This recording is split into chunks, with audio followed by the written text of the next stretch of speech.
Ever pondered over the question, what is the difference between Keynesianism and capitalism? To understand the dichotomy, we first need to define these terms and their origins. Let's start with Keynesianism. Named after the British economist John Maynard Keynes, Keynesianism is an economic theory that emerged during the Great Depression of the 1930s. Keynes argued that in order to combat economic recessions and depressions, active government intervention is essential. This involves policies aimed at stimulating demand by increasing public and government spending, or by reducing taxes to put more money into the hands of consumers. The goal? To pull the economy out of a slump and restore full employment. Now, let's turn to capitalism. Capitalism is an economic system characterized by private ownership of the means of production and the creation of goods or services for profit. The origins of capitalism are complex and stretch over many centuries, with elements of capitalism evident in the merchant trade of the Middle Ages and the Industrial Revolution of the 19th century. But it was Adam Smith, a Scottish economist in the 18th century, who is often hailed as the father of modern capitalism. His magnum opus, The Wealth of Nations, articulates the key tenets of capitalism: self-interest, competition, and market forces. In a capitalist economy, businesses strive for profit, consumers seek the best products at the lowest prices, and the invisible hand of the market guides supply and demand. So, in a nutshell, Keynesianism advocates for the guiding hand of the government during economic downturns, while capitalism trusts in the invisible hand of the market to regulate the economy. Both theories offer insights into how economies function and how they can be managed to promote prosperity and stability. Now that we've defined these terms, let's delve deeper into the theoretical differences between Keynesianism and capitalism. So, how do these two economic systems theoretically differ from each other? Well, let's start with Keynesianism. Named after the British economist John Maynard Keynes, it advocates for government intervention in the economy, particularly during economic downturns. Keynesians believe that government spending can stimulate economic growth and stabilize an economy in recession. This could be through public works projects, for instance, or even tax cuts to spur consumer spending. The idea is to kickstart the economy and get it moving again. Now, let's shift gears to capitalism. Capitalism, on the other hand, is all about minimal government intervention and the power of the free market. Capitalists believe that individuals and businesses, not the government, should make the economic decisions. They argue that competition in the marketplace leads to innovation, efficiency, and economic growth. According to this view, when businesses compete, consumers win. Capitalism also emphasizes private property rights, which can incentivize individuals to work harder, innovate, and accumulate wealth. But why does this matter? Well, these differences have profound implications for economic policies and decision-making. For example, in a Keynesian framework, a government might step in during a recession and increase spending to stimulate the economy. However, in a capitalist system, the government might take a back seat and let the market correct itself.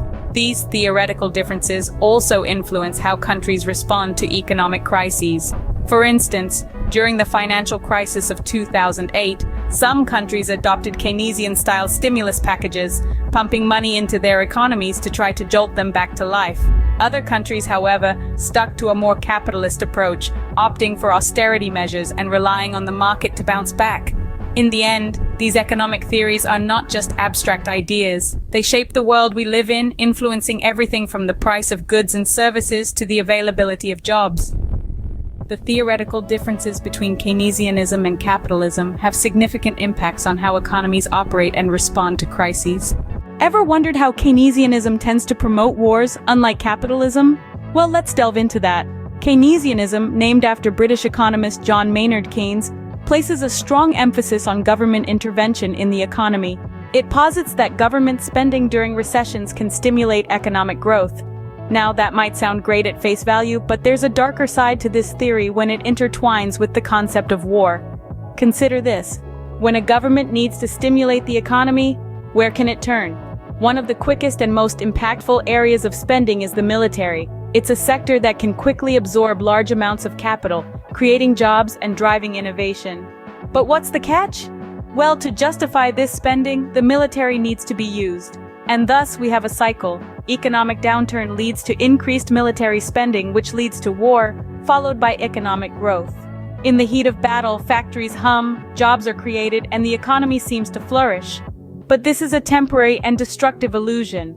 The resources used in war are resources that could have been used elsewhere, in areas that could foster sustainable, peaceful growth. This is what economists call the opportunity cost of war. Moreover, the destruction caused by war often requires further spending to rebuild, further perpetuating the cycle. This is not to say that Keynes himself advocated for war, far from it.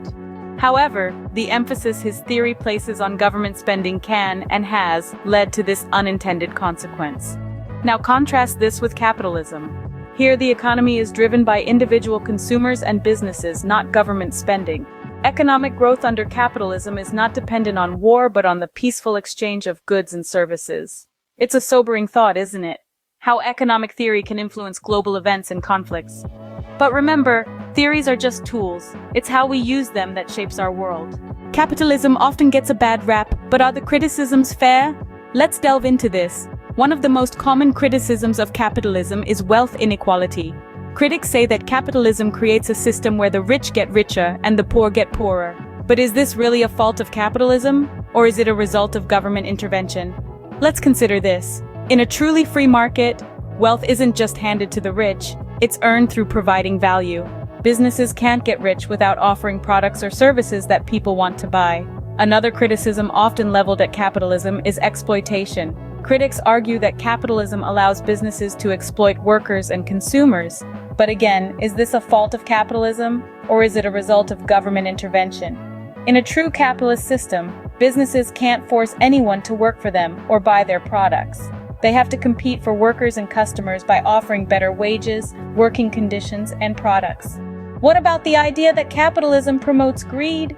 Well, capitalism does reward hard work, innovation, and risk-taking, but these are not inherently greedy actions. They are the engines that drive economic growth and prosperity. And then there's the claim that capitalism leads to environmental degradation. But consider this. It's in a company's best interest to be efficient and conserve resources. Plus, consumers have the power to support companies that prioritize sustainability.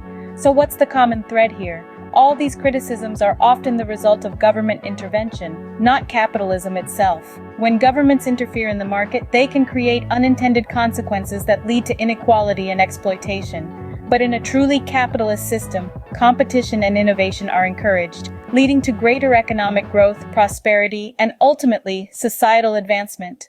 So while capitalism isn't without its flaws, it's often misunderstood and unfairly blamed for problems it didn't cause. The beauty of capitalism is that it provides a platform for freedom, opportunity, and growth.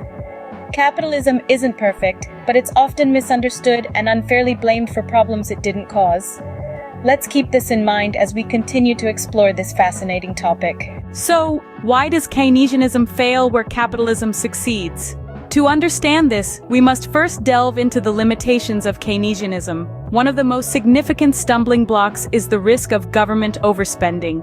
Keynesian theory advocates for government intervention during economic downturns, which often means increased spending to stimulate economic activity.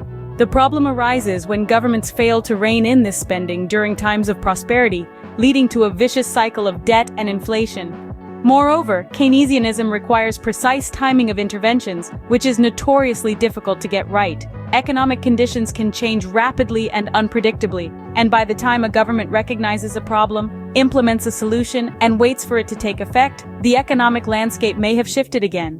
This can result in policies that are out of step with current needs, exacerbating rather than ameliorating economic issues. In contrast, let's consider the strengths of capitalism. Capitalism's adaptability is one of its most potent attributes. Prices in a capitalist system can adjust quickly to changes in supply and demand, helping to allocate resources efficiently. This adaptability allows economies to be more resilient in the face of shocks, bouncing back more quickly and robustly than those under Keynesian management. Furthermore, capitalism promotes competition, which drives innovation and efficiency, leading to better products and services at lower costs. It also provides individuals with the freedom to choose, fostering personal responsibility and encouraging entrepreneurial spirit. Perhaps the most compelling argument for capitalism over Keynesianism is the empirical evidence. History has shown us that countries with economic systems based on capitalist principles have experienced higher levels of growth and prosperity. From the Industrial Revolution of the 19th century to the tech boom of the late 20th, capitalism has consistently proven its ability to generate wealth and improve living standards. In the end, it's the proven track record of capitalism, not Keynesianism, that has led to the most economic growth and prosperity for the greatest number of people.